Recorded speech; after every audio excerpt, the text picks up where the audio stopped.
Hello and welcome to Daily Reflection with Aneel Aranha. Today is the 22nd of March 2019. We're going to reflect on Matthew 21:33 to 46. Listen. Jesus said, "Listen to another parable. There was a landowner who planted a vineyard, put a fence around it, dug a wine press in it, and built a watchtower. Then he leased it to tenants and went to another country. When the harvest time had come, he sent his slaves to the tenants to collect his produce. But the tenants seized his slaves and beat one, killed another, and stoned another. Again, he sent other slaves, more than the first, and they treated them in the same way. Finally, he sent his son to them, saying, 'They will respect my son.' But when the tenants saw the son, they said to themselves, 'This is the heir. Come, let us kill him and get his inheritance.' So they seized him, threw him out of the vineyard, and killed him. Now, when the owner of the vineyard comes, what will he do to those tenants?" They said to him, "He will put those wretches to a miserable death and lease the vineyard to other tenants who will give him the produce at the harvest time." Jesus said to them, "Have you never read in the scriptures, 'The stone that the builders rejected has become the cornerstone'? This was the Lord's doing, and it is amazing in our eyes. Therefore, I tell you, the kingdom of God will be taken away from you and given to a people that produces the fruits of the kingdom. The one who falls on this stone will be broken to pieces, and it will crush anyone on whom it falls."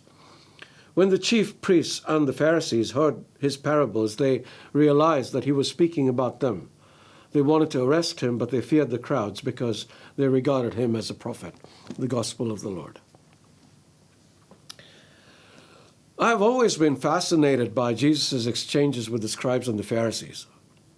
He never ceased berating and rebuking them for their attitude and their ways. Needless to say, they couldn't stand him and kept plotting on how they could arrest him or worse. Why didn't Jesus just stay away from them? We tend to avoid people when we want to avoid confrontation, don't we? But not him. He'd constantly get into their faces, but not because he wanted to fight. Why then? It was because he cared for them and wanted to bring them to an understanding of the truth. That was the main purpose of the parable too, to tell them that God had been sending messenger after messenger because he wanted them to be saved, but they hadn't listened to any of them. Now God was sending them his son, and they had better listen to him because the consequences, if they didn't, would be dire. But again, they were turning a deaf ear.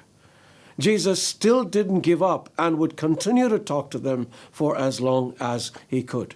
There is great hope in this for all of us because it tells us that God never gives up on us. He's like what English poet Francis Thompson called the Hound of Heaven. I was a little put off by the term until I read the poem, which is rather long, and realized how apt a description it really was.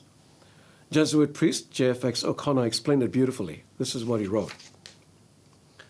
"The name is strange. It startles one at first. It is so bold, so new, so fearless. It does not attract, rather the reverse. But when one reads the poem, this strangeness disappears. The meaning is understood. As the hound follows the hare, never ceasing in its running, ever drawing nearer in the chase, with unhurrying and imperturbed pace, so does God follow the fleeing soul by his divine grace.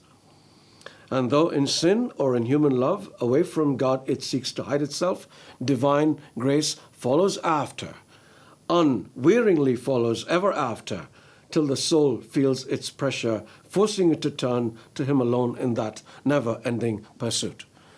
The only problem, of course, is if the soul continues to resist the divine grace that chases after it, much like the Pharisees resisted Jesus and everything that he said. I said yesterday that some of the things we were hearing sounded tough, but why did Jesus speak this way? Because he hoped to shock some sense into his listeners, much like he tried to do in today's story. Unfortunately, they only hardened their hearts even more. Let us not make their mistake. God bless you.